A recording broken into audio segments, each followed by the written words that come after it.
Welcome back to Weird Worlds.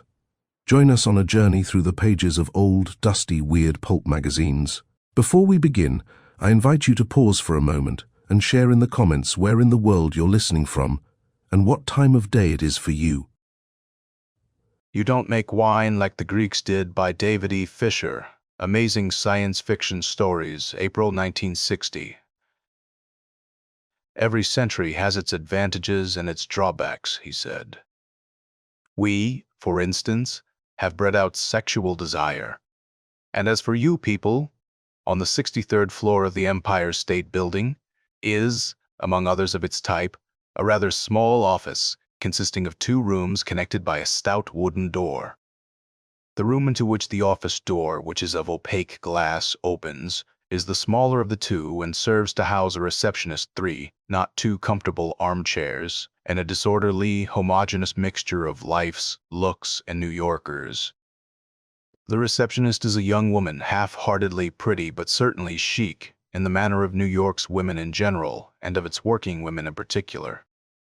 Perhaps in her middle 20s, with a paucity of golden hair which is kept clinging rather back on her skull by an intricate network of tortoiseshell combs and invisible pins.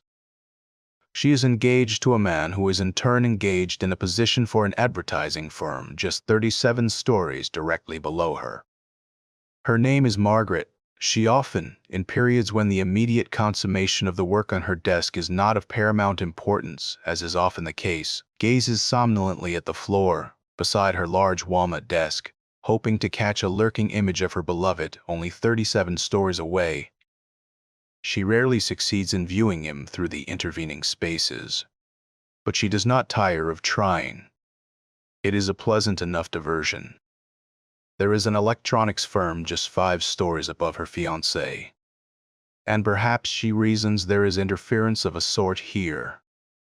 Someday, maybe, she will catch them with all their tubes off. Margaret is a romantic, but she is engaged, and thus is entitled. Beyond the entrance that is guarded by the stout wooden door is a larger room, darker, quieter, 1 step more removed from the hurrying hallway. A massive but neat desk is placed before the 1 set of windows, the blinds of which are kept closed but tilted toward the sky, so that an aura of pale light is continually seeping through. The main illumination comes from several lamps placed in strategic corners, their bulbs turned away from the occupants of the room. To 1 side of a desk is a comfortable-looking deep chair, with leather arms and a back quite high enough to support one's head. In front of this is the traditional couch, armless but well upholstered and comfortable. At the moment Dr. Victor Quink was sitting, not in the deep chair but in the swivel chair behind the desk. His glasses were lying on the desk next to his feet. The chair was pushed back as far as it might safely be. His arms were stretched out to their extremity, and his mouth was straining open as if to split his cheeks. Dr. Quink was yawning.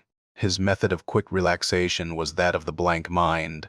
He was at this very moment forcibly evicting all vestiges of thought from his head. He was concentrating intently on black, on depth, on absolute silence. He was able to maintain this discipline for perhaps a second, or a second and a half at most, and then his mind began imperceptibly at the first to slip off along a path of its own liking, leading Dr. Quink quietly and unprotestingly along. The path is narrow, crinkly, bending back upon itself. It is not a path for vehicles, but one worn by a single pair of boots, plodding patiently, slowly, wearily. The path runs, or creeps, through a wild and desolate district, where hardly more than a single blade of grass shoots up at random from the bottomless drift sand. Instead of the garden that normally embellishes a castle, there is, in the vague distance, a blurred castle. The fortified walls are approached on the landward side by a scant forest of firs, on the other by the snow-swept Baltic Sea. Spanish moss hangs limply from the evergreys, disdainful of the sun and of its reflection by sea. The scene is somber and restful, serene and flat. The buzzer rang once. Twice Dr. Quink brought his feet down to their more dignified position. out of sight beneath his desk. His conscience once more took hold of his mind, only vaguely aware that it had not been able to achieve the incognito serenity it sought. He put on his glasses, and the heavy wooden door opened and a man walked through. He carried his hat in both hands. He was nervous. He was out of his element. He looked to both sides as he came past the doorway, and when Margaret closed the door behind him, he jumped, though nearly imperceptibly, and advanced toward the desk. "I am not sure at all I should have come here," he said. Dr. Quink nodded but said nothing. He judged the man to be on the order of 30 or 31. His hair was black, curly, and sparse. Perhaps balding, perhaps not. "You see, I can't be quite candid with you. Nothing personal, of course. It just— Oh, this is frightfully embarrassing," he said, taking a seat before the desk at Dr. Quink's waved invitation. "I just thought that perhaps, even without knowing all the details, you might be able to effect merely a temporary cure so that I can get her back home to our own doctors. Nothing personal, of course." "I do hope I don't offend you. Not at all, I assure you," Dr. Quink assured him. "Just whom did you mean by her?" "Why, my wife." He looked at Quink quizzically for a moment. Then with sudden, fresh embarrassment, "Oh, of course, you naturally assume that it was I who is, in need of treatment." No, you couldn't be more wrong. No, it is my wife. Yes, I've come to see you on her account. You see, of course, she wouldn't come herself." "Ah, this is rather awkward, I am afraid." "Not at all," Quink answered. "If you would just tell me what your wife's trouble is." "Yes, of course." "You have to know that at least, don't you? I mean, do you? You couldn't possibly just treat her on general principles, so to speak, without being told of the immediate symptoms. You don't, I take it, have any technique that would correspond to penicillin and just sort of clear things up in her head at random." Dr. Quink assured him that it was necessary, in psychiatry at least, to determine the disease before curing it. "I suppose so," the gentleman said. "Incidentally, my name is Fairfield." "Donald Fairfield, did I mention that? But of course you have all that on your little card there, don't you?" "Yes, I thought so. I do hope your secretary's handwriting is legible. It doesn't seem so from this angle. By the way, did you know that she is prone to staring at the floor? A spot right next to her desk, the right-hand side." "I think I never should have come here." Dr. Quink reassured him that he was free to leave at any moment, never to return. By a longish glance at the wall clock, in fact, Dr. Quink gave him to understand that he might do so with no hard feelings left behind. Mr. Fairfield, however, gathered his resources and plunged forward. "I think you'll find this a rather interesting case, Doctor. Most unusual, of course. I have little notion of the variety of situations one comes into contact with in your line of work. Still, I have every reason to believe this will come as a bit of a shock. I wonder just how dogmatic you are in your convictions." Dr. Quink raised his eyebrows and made no answer. He was desperately stifling a yawn. "I mean no intrusion on your religious life by any means." "Not at all. No, that is the furthest thought from my mind, I assure you. No, I am concerned at the moment with my wife's problems. Meaning no disrespect to yourself at all, sir. I merely ask, not out of idle curiosity, but because— Doctor, I suppose there is no way for it but to explain." He gestured with his hat toward the desk, calendar between him and Quink. "This is the year 1959, correct? Well, you see, sir, the fact of the matter is that I just wasn't born in 1959. He stopped there, and the room relapsed into silence. Dr. Quink looked at him for a few moments, but no explanatory statement was forthcoming. Dr. Quink removed his eyeglasses, opened his left drawer from the top, removed a white wiper, and wiped his glasses carefully. Mr. Fairfield waited patiently. Dr. Quink replaced the glasses. He leaned forward across the desk. "Mr. Fairfield," he said, "this may come as some shock to you, but I wasn't born this year either." "You don't understand," Mr. Fairfield wailed. "Oh, I just knew I shouldn't have come when I say I wasn't born." He stopped, at a loss to explain. He wrung his hat in his hands until it was crumpled, probably beyond repair. Then he jumped up, pushed it onto his head, and quickly walked out of the office. As his back disappeared from the doorway, Margaret's head poked up in its place. She looked quite startled. "It's all right, Margaret," Victor Quink said. "He was just a bit upset. You get all kinds in here. This one claimed there is something abnormal with his wife. Better leave an hour free tomorrow. He'll come back." But he didn't. He didn't come back during the following 3 weeks. Then, one afternoon, Margaret ushered him through the doorway. He walked to the chair before the desk, looking neither at the doctor nor to the right nor left, and sat down, holding his hat in his hands. "My wife believes she's just," he waved his hat vaguely toward the shielded window, "just like everybody else here." "And isn't she?" Dr. Quink queried, with the patience due his profession. "No, she isn't, but she's forgotten. She hasn't really forgotten. I don't know your technical terminology. She refuses to remember. Or you know her subconscious, or unconscious, or whatever, is blinding her. She won't face reality, and it's time for us to go back. But she won't budge. She claims she's normal, and I am the one who's crazy. In fact, she was very happy that I was coming to see you today. I told her I was going to see you, but she persisted in insisting that I was coming here because I needed help. She said I am coming to you because subconsciously I know I need you. Well, enough of that. I am here because we have to go home, and if you could just make her face life long enough to admit that, I am sure that when we do get home, our doctors will have no difficulty with her case. It won't be so bizarre to them, of course, as it must seem to you, frankly, Mr. Fairfield," Dr. Quink said. "You are not being entirely clear in this matter. First of all, you say you have to go home. You are not a native of New York, then?" "A native? How quaintly you put it, Doctor. You might better say a savage, mightn't you? But that's neither here nor there. I am, of course, a native, as you say, of New York. I thought I explained last time. I am simply not of this time."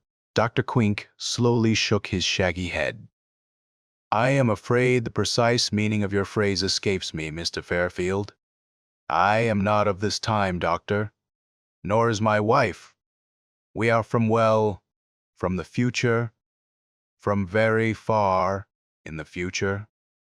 Quink asked quietly. "Quite far. I am not sure just exactly how far.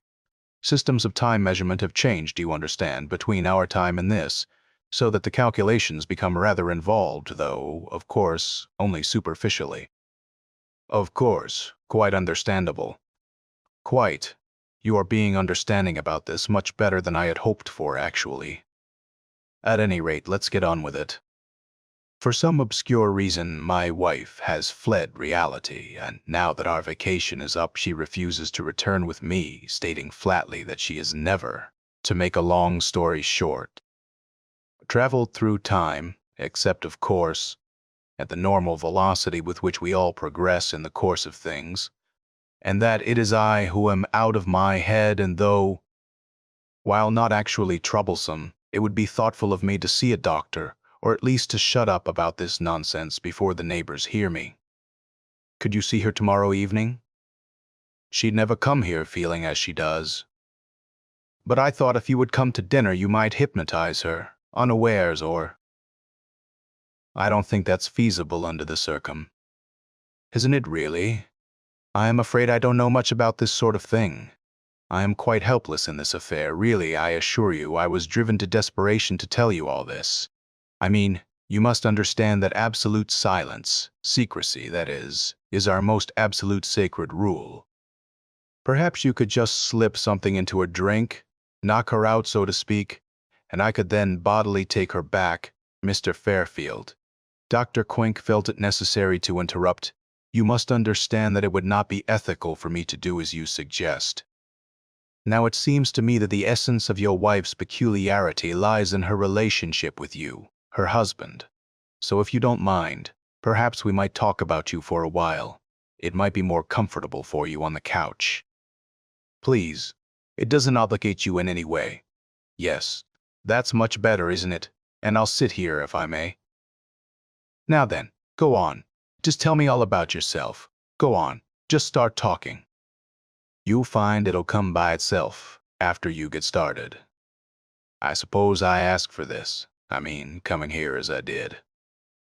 I don't know what else I could have done, though. They prepare one for every emergency, as well, of course, as one can foresee the future, which is, in this case, actually the past. Speaking chronologically. Your chronology, that is, not ours. I am sure you follow me, though it seems to me I am talking in circles. Are we accomplishing very much, do you think? We mustn't be impatient, Dr. Quink said. These things come slowly. They take time, if you'll pardon the expression. But of course it's impudent of me to lecture you on temporal effects. Not at all, I assure you. I am no expert on the time continuum, no expert in the slightest. I dare say I don't understand the most basic principles behind it, just as you aren't required to understand electromagnetic theory in order to flick on the electric light. In fact, I believe it wasn't even necessary for Edison to understand it in order to invent the damned thing. You know about Edison, then? Oh, certainly. I've studied up quite a bit on this section of our history. You are sure, Dr. Quink went on, that you simply didn't learn about Edison in grammar school? Quite. Oh, yes, quite. No offense meant, sir. But you must certainly realize that between my time and this there have been a great many discoveries in the manifold fields embraced by science, so that people who in your own time were famous to school children are now, then that is, oh, I hope you know what I mean, known only to scholars of the period involved. In the time to which I belong, the school children may know of Newton, Einstein, and Fisher. But of such lesser luminaries as Edison, or even Avogadro or Galdin, they are quite ignorant. Galdin? Yes, Galdin. Surely you know of Galdin. Perhaps I am mispronouncing it. Oh, damn. I am actually rather proud of my knowledge of your histories. I hate to be tripped up on something like this. Galenin, perhaps. Well, it's not worth bothering about, demmed annoying just the same. It's on the tip of my tongue, Galil. Would you mind very much if we went on to some other subject? I don't think we're gaining much right here. You are the doctor, you know, Fairfield replied. I was just explaining how I knew about Edison, though I never attended grammar school in this century. So, then where were we? You asked me to tell you about myself, didn't you? You know?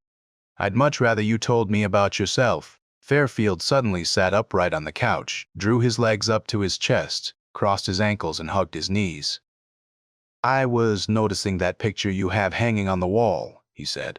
The sea la mer, das Weltmeer, Themis Ralub, etc. The roaring, crashing waves, the bubbling, foaming spray. The deep, dank mystery of the green, wet sea.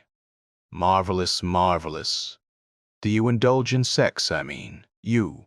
Personally, of course, not as a representative of your species. Victor Quink laid down his pad in his lap. I am not married, Mr. Fairfield, he said. Do you often ask such questions of people you've recently met? The sun came up this morning, Dr. Quink, Fairfield answered jovially. The sun came up. You'll pardon my answer, of course. I was merely trying to top your own non sequitur. Many of your people do indulge, you know. In fact, it would seem from my own necessarily limited observations that it is more universal in its appeal than any of your other sports. Do you classify it as a sport? It's amazing, really, how these simple connections escape one until one tries to formulate one's recollections into a consistent line of reasoning. Have you ever noticed? Of course. Though you do it for procreation, don't you now? I mean you as a representative of your species. Naturally, seeing as you are not married, eh, Doctor? And he winked at Quink. It seems to me, however, and again, I insist that I am no expert in the field. However, it does seem to me that this matter of procreation is in many cases just an excuse. There seems to be an inherent taste for mating, per se, or wouldn't you agree? You seem to take a disinterested view of the whole business, Mr. Fairfield, do you? Ah, indulge? Oh, no. No, I couldn't. Thank you just the same. I am really flattered. Believe me, I am. But thank you, no. That was not an invitation, Mr. Fairfield, Dr. Quink put in. I was trying to. Galooey. Mr. Fairfield, I was trying to ascertain whether or not you lead an active sex life, or whether your interest is purely, shall we say, metaphysical. Yes, let's do say metaphysical. Rather clever of you applying the term to sex that way. My estimation of your capabilities shoots up a notch or two. Dr. Quink, you mean to say, Dr. Quink kept up, that you do not participate in the physical ramifications. Oh, you do have a turn for words, Doctor. No, of course not. None of us do. By us, you mean your cohorts in the future? Exactly. You have an analytical mind. Keen. We do not die, we do not give birth, and I never would have brought the whole morbid subject up except that it has a direct bearing on Mimi's trouble. So it is necessary that you realize that sex is entirely foreign to us. Then, said Dr. Quink, if what you say is true, your physical, let us say, equipment must have degenerated, and so a simple physical examination. Evolution is slow, my doctor. Slow. No, I am physically indistinguishable from you. Assuming normalcy on your part, of course, to continue along this train of thought, though, it is the mental process that provides the difference. There is no desire in me or mine, doctor. No urge, no depravity, no sexual hunger. It simply died out over the eons since it was no longer necessary. Quink prodded him. Or vice versa.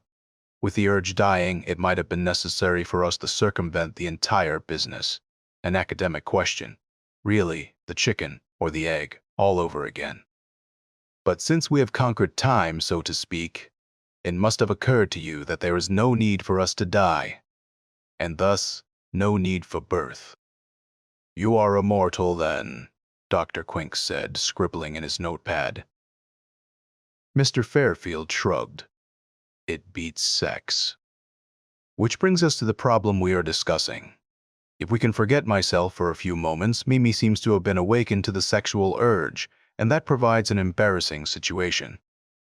Of course, its real significance is in relation to her problem as a whole, in the illumination it sheds upon her neurosis.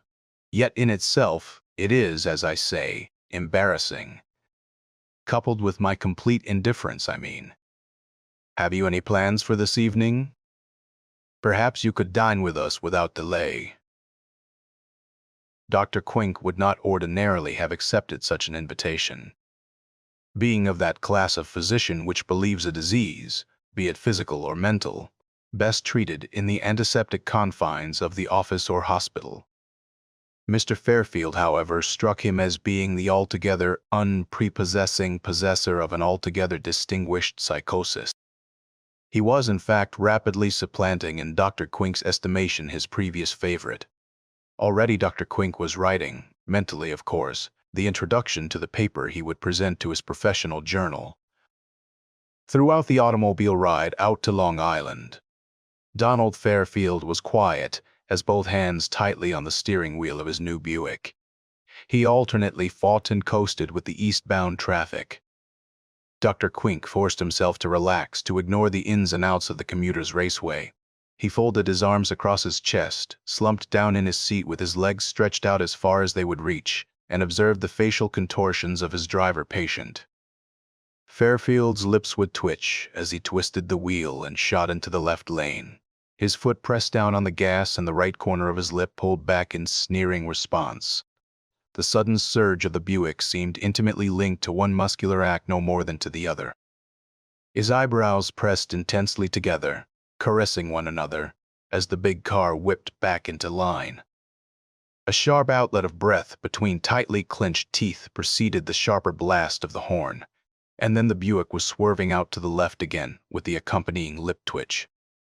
A car they were about to pass pulled out in front of them, initiating a spasmodic clutching of the wheel by the left hand, a furious pounding on the horn by the right, and a synchronized twitch, sneer, and muttered "Got him it" from the lips, repeated twice while the eyebrows maintained their position of togetherness. Dr. Quinn closed his eyes finally. There was nothing more to be gained at the moment from observation. The patient's responses while driving were normal. Mrs. Fairfield greeted them at the door with a martini pitcher in one hand and a modernistically designed apron around her waist.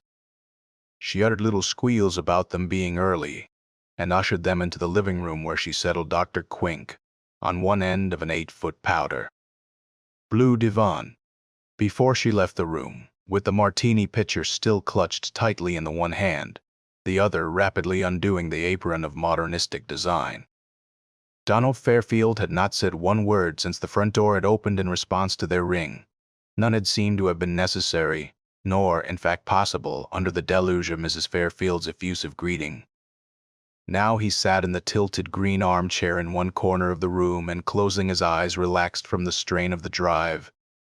"Your wife is very pretty," Dr. Quink said. "Yes, she's probably the most beautiful woman I know," Fairfield said. "That's probably why I took her along. There is something about a beautiful woman. It was certainly a mistake. Feminine beauty is enjoyable, even though you don't indulge in sex." "Of course it is," he replied with a gesture of annoyance. "You are still bound by that Fried Freud, is it, of yours? Damn him. That's really the main reason I hesitated so long before I brought her case to you. I was afraid you were going to place too much emphasis on the sexual aspects, which, of course, by your standards are abnormal. It has really nothing to do with the problem, and I wish you'd forget about it. But I suppose you can't. To you, her sexual instincts will be normal, and it will be mine which will appear abnormal, whereas in reality, of course, it's the other way around. You'll never cure her. I can see that now. But then, you don't have to really cure her. If you can just get her to admit the truth for just a moment or two, just temporarily, I can get her back to some really competent men. No reflection on your ability meant, you know. I realize you are the best available in this age, naturally. But you can't know that, can you? Well, take my word for it, you are. So suppose you start acting like it and get to work on her, eh? Could it be Guy Louis? No. Dr. Quink bent over and tied his shoelace once or twice before he replied. He would have to talk to Mrs. Fairfield in private. Of course, Mr. Fairfield could understand that. Of course, it was not that Dr. Quink did not want Mr. Fairfield around when the discussion took place, but simply that one could not achieve rapport without absolute confidence, and, of course, privacy. Of course, Mr. Fairfield agreed. I'll go up and shower now. Perhaps I'll take a bit of a nap before dinner. I'd like to avoid that horrible liquid she was stirring up when we came in anyhow. Somewhere she's picked up the idea that one should offer those things to dinner guests, and I can't stand them. Will you want a pen and some notepaper? When he had left the room, to tread up the stairs one at a time, leaning heavily on the cast-iron banister, but making no sound on the wall-to-wall carpeting, Dr. Quink leaned back and had barely time to pass his hand wearily over his eyes in a circular motion that he found soothing when Mrs. Fairfield entered. From behind a swinging door, bearing a small circular tray on which were balanced the aforementioned martini pitcher and 2 high-stemmed glasses, properly frosted and rounded with lemon. "Has he left already?" she asked. Well, shall we get right down to business? You call me Mimi, and I'll call you Victor. What did you think of his story? Pretty wild, isn't it? But he's harmless, I am sure. I'm not in the least bit afraid of him. Do you think I should be? Victor smiled and accepted the proffered martini. He cradled it in long fingers and elbows on knees, contemplated his hostess analyzing her physical attraction. He finally decided it emanated in the main from her almond-shaped eyes and in their somewhat mystical synchronization with her wide, sensual lips. There was definitely a disconcerting correlation between them when she smiled, and as he was studying this phenomenon, he realized that of course she was smiling. "I am sorry," he said. "It was rude of me to stare." "Don't be silly," she said. "It was most complimentary, but I suppose in your position it's best to be extremely careful." "My position?" "Flirting with your patient's wife." He put down the martini rather too quickly, splashing a bit over the edges of the glass, leaving colorless stains that evaporated in a few moments. "I don't want you to think that, Mrs. Fairfield," he said. "It's just that. But she didn't interrupt him to say, "Of course not," or "I was just teasing," or "Isn't it amazing how little rain we've had lately? Did you realize that this is the driest November in 16.5 years?" She just stared and smiled at him, and let him flounder and make noises until he gave it up as a bad job and took a long drink from the frosted glass he had so recently and abruptly put down. She refilled his glass and leaned back in her chair. "Could you tell me about him, Mrs. Fairfield?" he said then. "Start as far back as you can, please." "All right, Victor," she said. "But it won't be much help, I am afraid." "Did he tell you he came from the future?" "He said that both of you did." "Yes, that's right. Both of us. And I refuse to go back. Is that it?" "Because of some deep-seated neurosis which he wants me to cure. His story is plausible, logical, once you grant the basic premise that time travel is an actuality. You see, Mrs. Fairfield. Mimi, please. Victor. After all, we're not in your office, and I am not really your patient, am I? Or am I? Of course not. Well, Mimi, then, the first step is to break down his story. Show him, for once and all, that it is not plausible, that it is not even possible, that it is plainly and simply a lie which he himself has made up to hide something that he is afraid of. Once we can get him to see this, or at least to wonder about it. Once we can break the granite assurance of his that he comes from another time, then perhaps we can probe into his festering secret. But we can't do that, I am afraid, until he begins to admit, at least to himself, that he is sick and that he needs help. In this case, it shouldn't be too hard. You are brilliant. I wonder how you do it. Oh, you shouldn't gulp a martini so quickly. Here, let me pour you some more. But sip it this time, I know. I can't stand the taste either, but it's really the only way. Mrs. Fairfield. Mimi, she insisted. Mimi, he said, then hesitated.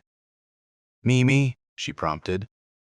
I forgot what I was going to say, he admitted. Cheers. Don't gulp, she said. Here, I'll pour you another one, but sip it. Now promise. God. It does taste awful, doesn't it? He said, grimacing. I don't think I ever tasted one before. Do you think limes might help? We have some in the kitchen, but it doesn't sound like a good idea to me. Why don't we just throw the mess away and whip up something else? I just wanted you to think I was chic this season, to serve martinis. What season? Football. Hunting, she said, and the eyes and lips smiled together again. Mimi, Victor said a bit pompously, standing up and leaning over her, I hope you are not flirting with me. You are, remember, a married woman, and are in fact married to a patient of mine, First of all, she said, you are being pompous. Second of all, he's not your patient, he says. I am your patient. Third of all, I am not married to him. And fourth of all, is it fourth or fifth? Well, anyway, fourth or fifth of all, let's try the limes. We've nothing to lose. It couldn't taste worse, first of all, he said, following her to the kitchen. I am never pompous. Second of all, he is my patient because he came to my office obviously seeking psychiatric help, but too sick to ask for it. I feel it only my duty to help him. And besides, his case is fascinating. And his wife isn't, I suppose, she said over her shoulder. Third of all, he said, and I ignore the interruption, what the hell do you mean you are not married to him? And fourth of all, it is fourth, not fifth. I think the limes will help immeasurably. Well, I think it all comes back to your original question, you know, about telling you all about him and how it started and all that. You see, I can't because I don't remember. Here, you cut the limes while I look for the squeezer. While Dr. Quink was cutting the limes, he didn't exactly talk to himself, but thoughts did present themselves to his mind with very nearly verbal exactitude. The immediate progression towards a solution of this case did not seem to be so clearly cut out as he had assumed it would be. There were, it now became more and more obvious, complications he had not foreseen. Mrs. Fairfield was not exactly acting toward him as a psychiatrist normally expects the wife of a patient to. So that, although he found her pleasant, and indeed invigorating, if that is the word, and he was not sure that it was, but the only alternative that came to his mind, stimulating, had connotations that he was not yet ready to accept. Although he did find her pleasant and etc., yet he found her behavior also disturbing. In the clinical sense this time, and the revelation as to her distinctly limited memories should be described not as a disturbance but as a downright earthquake, to ring in a seismological metaphor that occurred to him as he nicked his finger during the slicing of the fourth lime. "Oh, did you cut yourself?" she said, straightening up from the lower shelves of a pine cupboard. "I am so sorry, but never mind. Here is the squeezer." The apparent non sequitur, coming in the midst of his thoughts that were already confused, bewildered him for the moment, but he felt it would be more fruitful to get back to the problem at hand, and blotting his seeping blood with a handkerchief, he inquired after her reticent memory. "Oh, let's mix in the lime juice first. Aren't you at all anxious to see how it will taste? Honestly, men have no curiosity. Well, as it turned out, it tasted pretty good." At any rate, that was the consensus of opinion. Alcoholic, as it might have been, as they returned with the pitcher of green martinis to the living room. "The furthest back that I can remember," Mimi said after they had settled themselves on the divan, "the absolutely first thing I can remember is relieving my bladder, if that makes any sense to you." "As a matter of fact," Victor said, "it makes extremely good sense indeed, if you will pardon me and kindly direct me towards the washroom," when he returned after an absence of a few minutes, during which time the muted sound of snoring emanated from the master bedroom into the silence left by his absence. He attempted once again to take up the thread of conversation that had been so abruptly snapped. "You were telling me, I believe, about the first thing you can remember." "Yes," she said. "Have another martini here. I'll pour. I was on a train, you see, at this moment when my memory begins. It was, by the way, 8 months ago. As I emerged from the ladies' room, I could not remember from which direction I had come. That is, I didn't know in which direction my seat was, if you follow me." Victor nodded more vigorously than he had intended, and she went on. "I didn't know whether to turn to right or left. That's a frightening feeling to have in a train. Not knowing where your seat is when you're all closed in anyhow, and you can feel the floor beneath your feet and the walls and ceiling all rushing somewhere so terribly fast and carrying you with it and all. I wasn't really frightened, you understand, but anyway, as I say, it's a terrible feeling. So I leaned back against the wall and tried to collect my wits, but I couldn't think of anything. That really frightened me, so I said to myself, now just relax and think back to where you are going, and when you got on the train and who you are with and everything like that, and just relax and you'll remember where your seat is in half a moment. But I didn't remember. And suddenly I realized that I didn't remember where I was going or who I was with or when I had got on the train or anything. Anything at all. I simply couldn't remember anything previous to a moment ago. I was scared silly by this time, and that damn train kept on rumbling and shaking and rushing on into I didn't know what. So I said to myself, now just relax and keep calm. This is all very silly. Now then, I said, after taking 2 deep breaths and exhaling slowly, my name is, and by God, I didn't know my own name. It was such a queer feeling, I got goose pimples all over just like that. I felt as if I knew my name. It was on the tip of my tongue, but I just couldn't say it. I just couldn't remember my own name. Then I began to run. I didn't know where I was going, but I was scared to hell, and I just ran. I ran through 5 or 6 cars, and the panic kept getting worse, and then I turned around and began running back the way I had come. Just running as fast as I could, and you know what that's like on a train. I kept falling against people and pushing them off and running, and suddenly this man grabbed me and said, "Mimi, Mimi." He kept saying that, and I guess some more, and finally he calmed me down, and of course it was Donald. He told me I was all right and to be quiet, and what the hell was the matter with me anyhow? Well, to make a long story short, we got off the train here and stayed in a hotel for a while, and then Donald bought this place, and here we are. But I don't know if I am really his wife or not.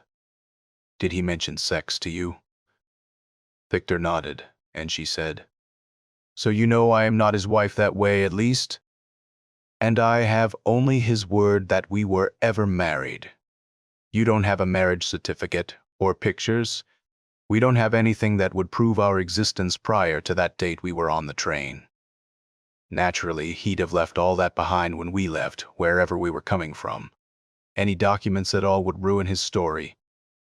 For all I know, he just picked me up at the train station. And you just picked up life here? Victor asked. As simple as that. What else could I do? I was terribly frightened, and Donald was so calm and assuring. I didn't really think I had lost my memory, you know. I couldn't believe it. I didn't seem bewildered or anything. I just could not remember anything. Am I making sense? Anyway, I felt it would all come back to me any moment, and I went on living from one moment to another, and here I am, and I still can't remember anything. What was Donald's reaction when you told him you didn't know who you were? Victor asked her. As a matter of fact, I didn't tell him right away. I was so afraid. I just went along with him. Oh, it's so hard to explain. He didn't realize that you were acting strange, bewildered. Well, you know, Mimi said, we're not talking about a normal man, remember? I suppose if I acted sort of, you know, lost, he attributed it to our recent trip through time. I don't know. Anyhow, he seemed to accept me. Let's get back to this time travel bit. When did you realize that he thought you had both come from another time? The limes really make the drink, don't they? She asked. Well, it came out sort of gradually. I'd listened to him really closely whenever he talked about the past. Naturally, I was trying to find out about me without telling him. I thought he'd get all excited and all. And of course he did when I finally told him. But by then it was all so different, and I'm afraid I've gotten confused. Where was I? Oh, you need a refill. Thank you, Victor said. I forget myself exactly where it was you were, is that right? Where you was it were? No, I am sure that's wrong. Where were you? It was, I think. Does that sound better to you? Isn't that peculiar? She answered. Could it be where I was, you weren't? No. Now I am being silly, and I can for the life of me understand why. After all, this is a serious affair. Or at least I wish it was. What? I remember. Damn it, she said. We were talking about Donald again. Well, He kept making these remarks about coming through time, and of course I didn't understand what the hell he was talking about, but I thought because of my not remembering anything and all that I better just not say anything, so I didn't. But he kept on, and little by little I got the idea. The general idea, anyhow. But what on earth could I do about it? And then he started talking about it was time to go back and all that, and I certainly wasn't going to go floating off in any old time machine whether he was nuts or not, so I just kept putting him off the best I could, but he started getting so impatient that finally... What was that? I think there was something wrong. They both sat suddenly quite still and listened, but they heard nothing. I hear nothing, Victor said. That's it, Mimi hissed. He's not snoring anymore. He'll be here any minute. Act natural. Have another martini. Thank you. Perhaps just one more, Victor said as Donald Fairfield came into the room. He strode across the room, crossing in front of them without turning his head or acknowledging their presence, and made straight for the buffet in the opposite corner. He bent over and extracted a thick black cigar, struck a match, lit the cigar, puffed several times, dropped the match into a gigantic ashtray made of marble. Or something that looked like marble, puffed several more times, finally inhaled deeply and exhaled slowly before he turned and nodded at his two spectators. You make better cigars than we do, I'll say that for the 20th century. He complimented Victor in the manner of all tourists, as if Victor himself were the cause and not the product of his age. One of the mysteries of history, he continued, how a simple technique, like making a good cigar or a good mummy, can be lost once it's been perfected. Always seems to be, though each age has its secrets. You can't make wine now like the ancient Greeks did, as Mimi interpolated, as the Greeks did. I hate to be bombastic, Donald answered her, not to say dogmatic or pedagogical, or impecunious too, for that matter, at least in this particular day and age. But I believe my original adjectival usage to be the correct one. If your thought had called for an adjective, Mimi countered, but properly according to the accepted grammar of the present day, that is, you should have used an adverb. Watch a Macallat tastes good like a dum-dum cigarette should, Victor put in an attempt to settle the subject. That's ridiculous, Donald answered. It's completely wrong. I know it's wrong, Victor cried. That's the point, everybody knows. Of course it is, Mimi agreed. Why on earth should a cigarette taste good? Who says it should? If one wants to taste something good, why then one takes a bite of cake, or a smidgen of candy, or a plate of cold borscht. If one cares for borscht, but you certainly don't smoke a cigarette to taste something good, they all taste horrible. Horribly, oh damn, look what you started. Donald, now I can't think straight. Anyhow, people smoke because of the phallic symbolism, right, Victor? Donald looked with distaste from Mimi to the big black cigar he was holding in his right hand, and thence to Victor for a denial. Victor, however, shrugged his shoulders and murmured something to the effect that this consideration might possibly have some bearing on the subject. That it was really a matter of interest more to the applied psychologist and advertising men than to the pure scientist or doctor, and that even so it didn't necessarily follow that, "You are hedging," Mimi said.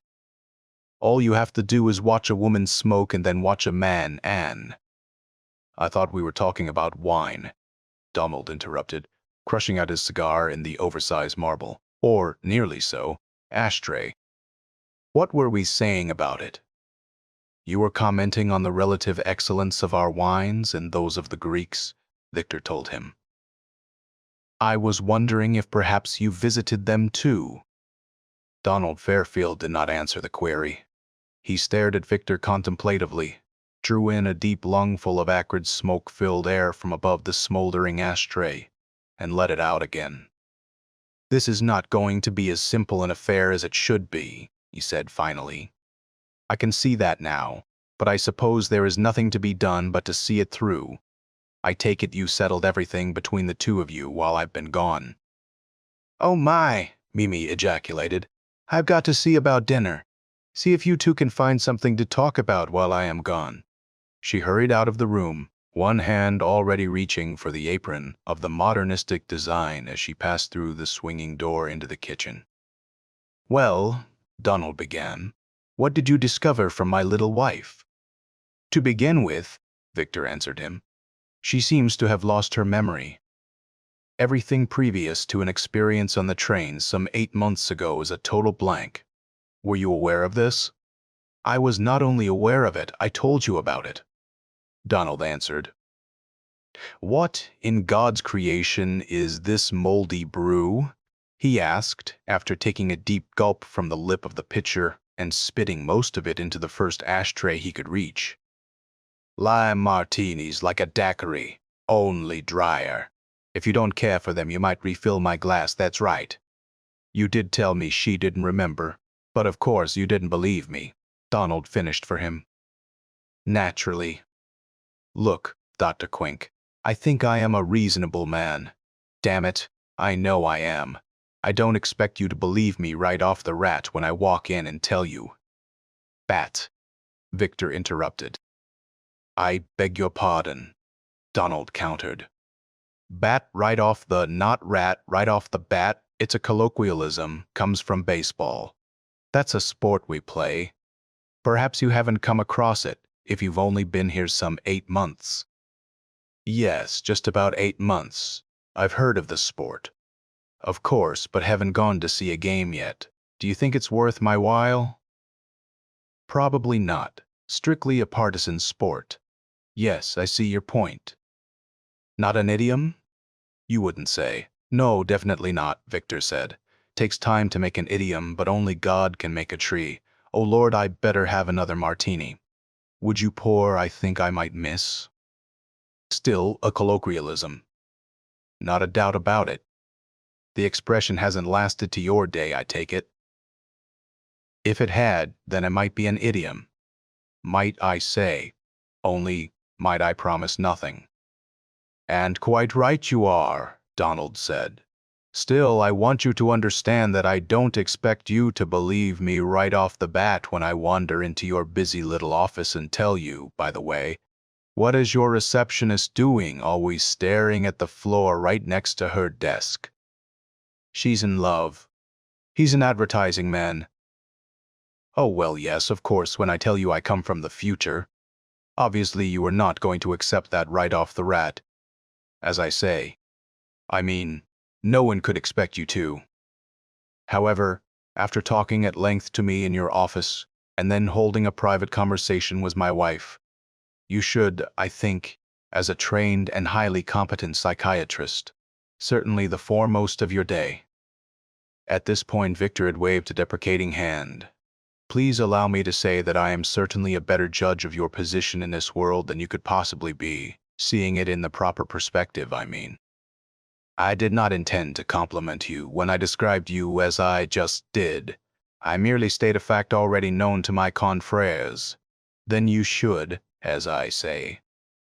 Under these most favorable circumstances, and certainly being forewarned, then you should be able to tell who is suffering from a delusion and who is not. Apart from what the delusion is and whether or not you choose to believe in it, simply studying the behavior of the people involved, you should be able to tell who is acting normally and who is not." "I agree with you in every particular," Victor said. "I certainly should, and I think I can, and have." "In point of fact, dinner's ready," Mimi said. "And no shop talk, please. I want you to taste my squash and applesauce piece. And no one, absolutely no one, comes into my dining room with a stinking black cigar." "Could it be Galila Lilu?" Donald murmured. "Damn, this is excellent," Victor said. "How do you make it?" "Why, thank you," Mimi replied. "It's very simple. You just take the squash and then pour in the applesauce and cinnamon." "There must be more to it than that," Victor insisted, smiling around a mouthful. "Of course there is," she said. "But I'm not telling you all my secrets." "You'll have to come back if you want it again, damn it," said Donald. "Stop jibber-jabbering." We know why we're here, so let's talk about it. Can you cure my crazy wife, Donald?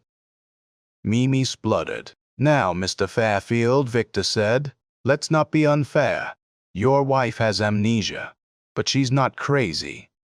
As a matter of fact, psychiatrists no longer recognize the term as such. Pass the roast, Donald said. Do you think I am crazy or don't you? I most certainly do not. Do you think I was born in the future, Mr. Fairfield? Talking like this isn't getting us anywhere. Now, Mimi, I am sorry Mrs. Fairfield doesn't remember anything previous to that train ride we were talking about. Naturally, Donald said. That's when we got here. We'll skip the technicalities, but it's always easier to land on something that's moving. Standard procedure. I don't really understand it myself, but I am no engineer. We landed in the 20th century. Is it the 20th or the 21st? The 20th, Victor assured him. Isn't that silly of me? I am always getting mixed up. It doesn't make much difference, though, you know. Not much of a change from one to the other. Not like the 19th and 20th. Nothing like that at all. Do you ever find yourself wondering if it's the 20th of the month or the 21st? I have a calendar on my desk. Oh, Donald mused, I didn't notice it. He stared intently at Victor Quink while he munched his celery. It's not hard to see why you've risen to the top of your profession. Calendar on your desk, eh? He looked at his wife and tapped the side of his head significantly.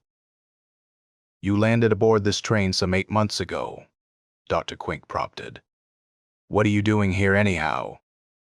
Are you an historian? Nonsense, he replied at once. Haven't you noticed all the books you people are writing? Every one of your presidents, every general, every field marshal, every scientist, manufacturer, tennis star, and juvenile delinquent has written a book, or at least a serial for the Post. No reason at all for any historian to come back to this particular age. No other age in all history, I might add, has been so fond of itself or so cognizant of the need for preserving itself and its records for posterity as has yours. And with very little reason. But of course, that last is only a personal observation, and I may be prejudiced, having lived here, so to speak. For these past months, you get to see the seamy side of a civilization, you know, when you live there yourself. Incidentally, would you be interested to know how your age has been classified by posterity? Of course you would. Silly of me to ask.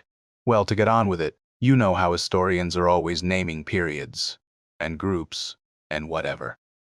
The Age of Darkness. You remember then the Age of Awakening, the Age of Enlightenment, the Age of Reason, etc. As it turns out, you've come down to us as the Age of Verbiage. Amusing, eh? No. Well, you can't please everybody. I thought it was cute. But in answer to your question, I'll have to say no. I am just a tourist. I am on vacation. Nothing more sensational than that, I am afraid. And naturally, you took your wife with you, Victor added. Donald looked down at his plate for just a moment or two, then answered, naturally, without raising his eyes at all. Somehow, Mr. Fairfield, Victor said, somehow I get the feeling you are holding out on me. You are not telling me all. Damn it, the more I tell you, the less you believe. I never should have told you the truth at all. I should have just said my wife's suffering from amnesia and let it go at that.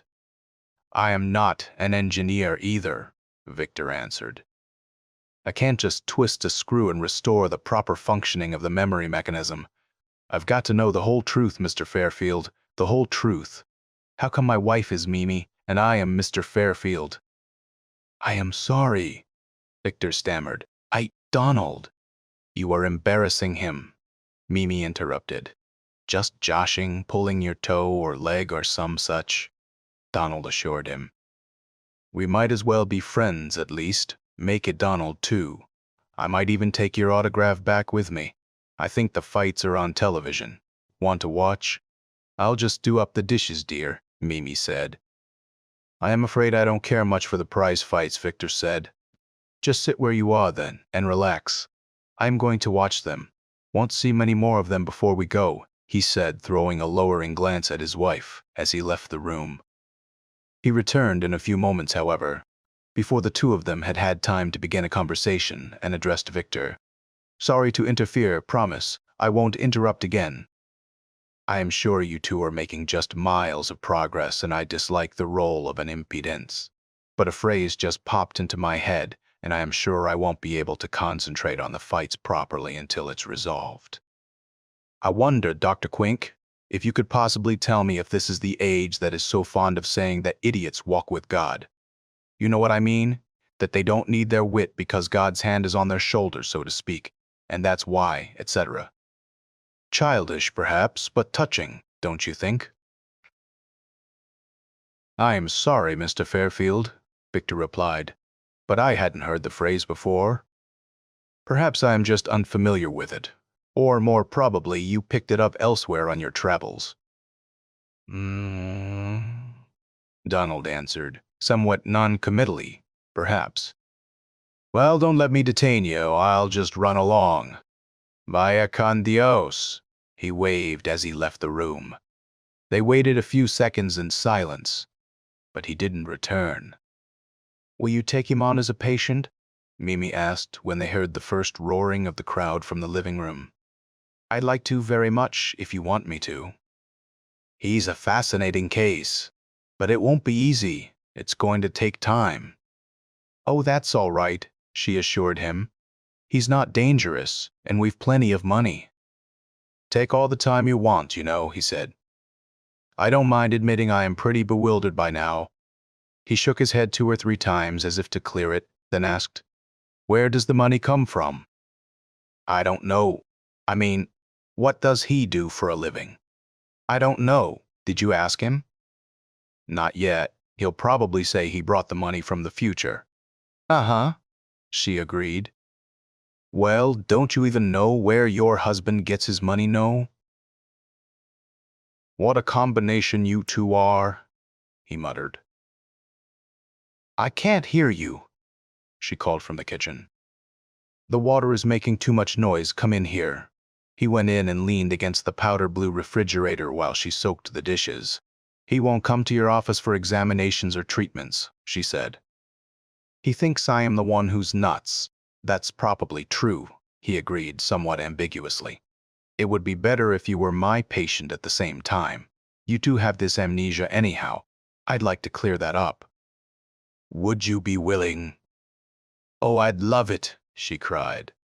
"I can come see you for regular treatments, and then you can come to the house for supper several times a week and see him then."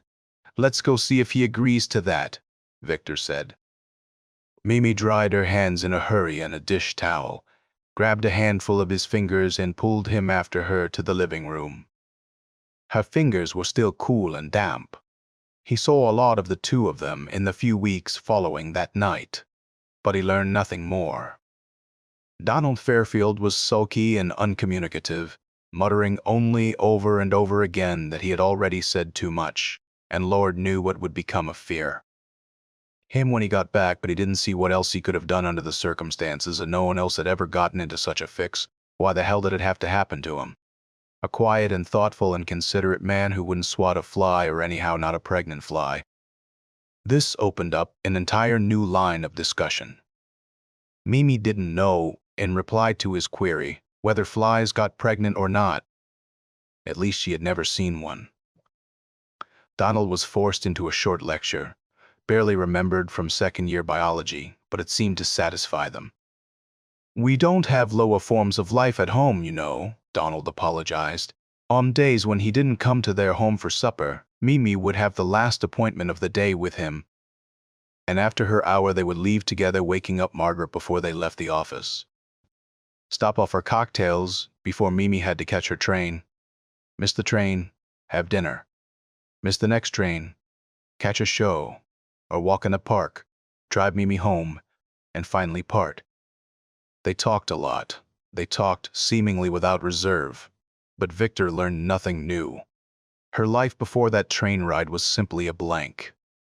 "I'd like to try hypnotism," Victor said to her one day in his office. "No," she replied. He was surprised. "I don't think you understand," he said. "I want to hypnotize you and try to take you back before that train ride, back to your childhood." "No," she said. "It's perfectly safe," he said. She filed a rough edge off her nail, second finger, right hand. "It's standard analytic procedure. I've used it dozens of times. I am quite competent." "No," she said. "But why not?" he asked. "You'll find out all about me," she said. "I'll have no secrets left." "But you shouldn't want to have any secrets from your psychoanalyst." "I can't help you then." "Perhaps," she agreed. "But I want to have secrets from you," she said softly, and looked up quietly from her fingers, staring directly into his eyes, and her lips and her eyes underwent that mysterious synchronization once again. "I don't want you to know me like a book with everything spelled out in black and white, but like a portrait with hidden shades and nuances. I want you to know me gradually, slowly." "Mimi," he said, and paused. He pushed back from his desk, swiveled completely around and back to his original position, cracked 2 knuckles, tried to force some saliva into a suddenly dry mouth, and started to speak again. "Mimi, it's not unusual for a patient to develop a feeling of affection for his psychoanalyst. In fact, it's the usual." "It's not like that with us, though, is it?" she asked, more quietly, more softly, and deeply than before. After a long pause, he said, "No, no, it's not." And so they sat there while the daylight faded outside them, and the twilight crawled up 63 floors to encircle their window and continue unhesitatingly upward. "What are we going to do?" she asked. "We're not going to do anything, Mimi," he finally said. "When I am with you, it's all so light and fantastic and funny that I forget, but it would be unforgivable to fall in love with a patient and the wife of a patient." "I can't do it. We'll have to stop right away. I am no good as an analyst to you anymore. Anyway, I am sorry. I'll send you to someone else. And now you'd better go." She stood up, walked around his desk, and put her hands lightly on his neck. "You are such a dear," she said. "I'll always love you. I've never seen you so serious before. We always laugh and talk and giggle when we're together. And I loved you then, but now that you are sad and serious and oh so pitiably tragic, I love you more than I could ever tell you. But please don't worry. Don't worry about a thing, darling. You'll see. It will all work out. It can't work out, Mimi. There is absolutely no way on earth for it to work out. There is no solution at all." "Please don't worry, darling," she said, picking up her gloves. "I can't bear to see you looking so tragic. Life isn't so serious, especially as you are loved." She walked out and closed the door behind her. Victor sat quite still. He could barely hear her saying, "Margaret, wake up. Margaret, it's time to go home," through the thick wooden door. The phone rang in his office 3 days later. He was alone at the time, going over some notes he had just taken with another patient. Margaret was out, presumably peering through the floor of the ladies' lounge down the hall, and he picked up the receiver himself. "Victor, come quick!" Mimi screamed through the wires. "He's trying to kill me," she said more, but he heard none of it. His fingers went numb. The phone dropped. He was out of his seat and skidding around the desk before it hit the carpeted floor. He had to wait at the elevator. He thought for one silly moment of racing to the exit and running down 63 floors, then compromised on stamping his feet and slamming one fist into the other palm and striding up and down, while 3 other men and 2 women also waiting for the elevator stared at him. He thought of calling the police just as the elevator door opened, and he nearly turned and left it, but couldn't, and leaped in just as the doors were closing. "I am Dr. Quink," he shouted at the elevator operator. "This is an emergency. Take me straight down." The elevator went straight down. The doors opened on the ground floor, and Victor shot out, leaving behind two nearly mortally sick women and several acid comments to the effect that he was probably late for a matinee. "I couldn't take any chances," apologized the elevator operator. "It might really have been an emergency. It wasn't raining in New York that day, so he was able to get a cab immediately." He took it to his parking lot and roared off. From there, he sped through the city traffic, incurring the widespread wrath and disapproval of the police department. "A patrol car caught up with him on Grand Central Parkway and forced him off the road." He explained who he was, and that a madman was threatening to kill his wife. No, not his wife, the madman's wife, and that he didn't have time to sit here and talk about it. The police officer told him to follow him, and, siren blazing, they roared off once again. It occurred to both of them nearly simultaneously that Victor couldn't possibly follow the police officer. It had to be the other way around. And so Victor took the lead, the red siren hanging on behind. But when Victor left the parkway, he saw in his mirror no flashing red light. Somewhere he had lost the police. He touched the brake a second, for the first time in the past 15 minutes, then accelerated again and hurried on. He had not the time to wait. The door to the Fairfields' home was unlocked and he burst in without ringing. "Mimi," he cried. Then, hearing vague noises from the upstairs bedroom, he hurried there. He didn't find Mimi there. Donald Fairfield was alone in the bedroom, and the bedroom was a mess, and there was a gun in Donald Fairfield's hand. Victor stopped in the doorway, a gas pain shooting up his side. He thought at that moment inanely. He should play more handball. "Galileo," Donald Fairfield said. "It came to me just a few moments ago." "Galileo?" It was on the tip of my tongue all the time. I just couldn't think of it. "What were we saying about him? Do you remember? What brought it up?" Victor braced himself up against the doorway, breathing hard. He stared at the gun in Donald's hand. Donald followed his gaze down his side to the gun and seemed surprised when he saw it. "Oh yes, she's in the bathroom," he said, waving his gun towards the closed door. "She's locked the door," Victor belched. "For God's sake," said Donald. "There is a time and a place for everything." Victor crossed to the door. "Mimi," he called. "Mimi, it's me, Victor." The lock clicked, the door opened, and Mimi walked out and folded herself into his arms. He held her until she stopped shaking, then until he himself stopped shaking, and until his breath came more easily.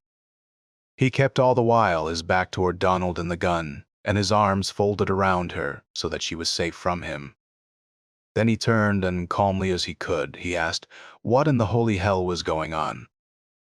"He wants me to go back with him right now," Mimi said. She was shivering in his arms. "I'm not going. I am not going with him." "Of course, you are not," Victor said. He turned back to Donald. "What's the rush all of a sudden?" he asked. "What's the big emergency?" he smiled. "Don't turn on the personality, Dr. Quink," Fairfield said. "It's too complicated to explain, but time's run out on us. We've got to go tonight, and I am taking her with me, dead or alive. I don't give a damn which way anymore. She's coming with me, dead or alive." Victor let go of Mimi and took a step toward him. But the hand with a gun came up, and gun was pointed straight at him, and the voice was flat and tired and desperate. "I can't leave her here. You can see what it would mean. They're very strict about time traveling. They have to be, and she can't stay here. She hasn't lost her memory. She knows damned well where she comes from, and she's going back now, one way or the other. I don't know what'll happen to me when we get back if I kill her, but it's my decision and I can't let her stay behind, no matter what." His voice started to rise, and the words began to come faster. He was working himself up dangerously near the breaking point. "If you'll just calm down for a few moments," Victor tried, "I am sure we can talk this out sensibly enough." "It won't work, Dr. Quink. It won't work." "You are trying to talk it out like I am nuts. You are trying to reassure me. But it won't work because you can't, because I'm not nuts. I am telling the truth and she knows it." Damn you, Mimi, tell him. All right, I'll tell him, she cried. And I'll tell you too. And I am not going back with you, you'll see, because I planned this from the start. My God, what a day, she sighed, and sat down on the bed. Now listen, both of you. You too, Donald, because you don't know it all either. He's not crazy, Victor. We do come from the future. I was reading about all the Nobel Prize winners, darling, and of course I came across you, and right from the beginning you fascinated me. Do you know you were the first psychiatrist ever to win the award, and then you won it twice? Oh, I can tell you, I was terribly impressed, and when I saw your picture, you know the one? The portrait by Vidal in the Museum of Ancient? Oh, but of course it hasn't been done yet. You have gray sideburns then, and there is not a touch of gray in your hair now. Anyway, you look absolutely distinguished with gray. It's certainly your color. And I thought you were just the handsomest Nobel winner I had ever seen. And darling, you are not the slightest doubt about it. Don't you think so, Donald? He's charming, Donald replied. Just terribly, terribly charming. Would you mind getting on with it, please? Victor started to interrupt. Don't be modest, darling, Mimi went on. So then I read a biography, and then another, and soon I was doing nothing but studying you. I fell in love with you, dear. I fell in love with you 1,000 years after you were dead. You never married, you know, and you needed me, and I guess that helped. But at any rate, I fell, and I fell all the way. We're not married, Donald and I. There is no sex then, so there is no need for marriage. Right, Donald, right. But he was coming here on vacation, and he was nice enough to take me along, and we had to fit in, so we came as husband and wife. Just a matter of convenience, really, but then we were here for all those months, and I didn't get to meet you. And something about this age just got into my bones. I loved it so. People really live now, not like back home. And I nearly forgot about you, Victor dear, although I can't understand that now. And all I wanted was to live here like a normal person, a normal wife. But he couldn't understand that. At any rate, I went native. I went whole hog native, and then it was time to go home. But I wasn't going, so I made up this story about forgetting everything. And I pretended I thought he was nuts or something, and he went and got you, and suddenly there you were in my living room, and it all came back. Darling, it came back so fast and strong I thought I'd die on the spot. And I love you now, darling. I love you now and forever, and I won't go back alive. I swear that, Mimi, Donald begged. Think of the future. If you don't go back, it'll be all upset. We can't have people just popping up in the past from the future. There has to be discipline. It's one thing to come here quietly for a few months of harmless vacation, and then, just as quietly, to disappear. But to settle down brazenly in another time to immigrate, as it were, well, it just can't be done. There is no precedent, just none at all.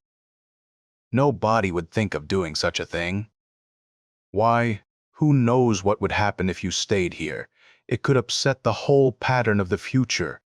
The future will just have to take care of itself, Mimi answered.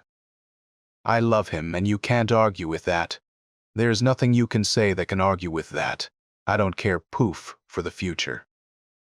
Victor sat down quietly on the edge of the bed. He felt a bit weak around the general vicinity of the knees. Mimi stood up and strode over to the window, her back to the conversation. Mimi, Donald pleaded, just think of what you are doing. You lose your immortality for one thing. You know it's not something you were just born with. It's the result of careful medical science. Why, almost anything could happen to you here. They have all sorts of ugly diseases, and if you should last just a few years longer, just maybe 50 or 60 more years, your heart will almost certainly pop off. They don't have any sort of arterial rejuvenation now. Nothing at all. You are trading immortality for a mere moment. I don't give a damn or a wild pig's snort, she replied. Don't be vulgar, Donald said. Let's keep this on a civilized plane. That's not vulgarity, she answered. It's poetry. I don't give a damn or a wild pig snort, but you cut just one strand and the fashions be damned. I swear that I'll boil 3 in lime. Lime? Victor asked rather weakly. I think so, dear, Mimi said. Would you care for a martini? How about the toilet? Donald suddenly thundered. How about that, hey? I beg your pardon, Mimi replied. The toilets, he repeated impatiently. Do you want to spend the rest of your short life with this old-fashioned plumbing? He waved wildly toward the tile bathroom. It's all right roughing it for a few months like we did. But can you honestly imagine spending the rest of your life under such vile conditions?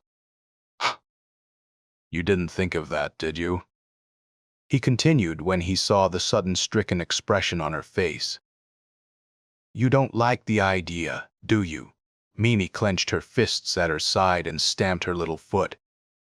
I don't care, she spit out. I absolutely do not care. I will stay with him. I will. She turned and looked at the bathroom that opened off the bedroom, and blanched for one moment. Then she shut her eyes, gave another kick, and insisted. I will. Donald sighed and slapped his hands at his side. He turned around, hesitated for a few seconds, then said to the wall, I've tried everything I could think of. He turned again and faced them, and he raised his gun. You are coming, Mimi? One way or another, you are coming. So quietly he hardly realized what he was doing, but thankful that the gas pain had vanished. Victor stepped between the gun and the girl. You'll have to kill me, Donald, he said. You won't take her out of here without killing me. I promise you that. And what will that do to your future? A man from the future killing somebody here? Oh no, that'll upset everything. And before I become famous, your whole history will be changed. You'd better think twice, Donald. The gun wavered and lowered. Would you care for a martini, Donald dear? Mimi asked. Donald turned and ran from the room. They heard his feet slipping down the stairs. They heard the front door slam behind him. Victor started after him, but Mimi held him back. What are you going to do? She cried. Chase after him. What will you do when you catch him? You are needed more here after all, she continued. Think what I just went through. I am a nervous wreck, almost getting carted off to God knows where like that. I need the care of a competent physician. He turned back to her in a daze. She clucked and patted his cheek and pushed him down onto the bed. She pulled out his handkerchief and mopped his face. Aren't you proud of me? She said. Wasn't that fast thinking? How did you like that little story I told? It really threw him, didn't it? He didn't know what to think. You mean, Victor stammered, you mean you didn't mean it? You just made it up, just like that, darling. She began to giggle. You didn't believe that wild story? About the future? Oh, darling, you couldn't possibly believe it. Of course not, he said. Of course not. Quick thinking, Mimi. Yes, very quick thinking. It was a convincing story, you know. Very good, but, my God, I've got to catch him. Don't be silly, she said, pushing him down. You'll never find him. You'll never see him again. He'll be lost in the crowd. One more screwball in New York, they'll never notice him. He'll fit right in. He may even become president someday, or at least dean of students at some small New England college. You just take my word for it, darling, and relax a moment. I'll rush downstairs and bring you up a martini. We deserve one. He'll be all right now. As long as he's made up his mind that he can leave me here, he'll trot off somewhere and dig up another neurosis or psychosis or whatever.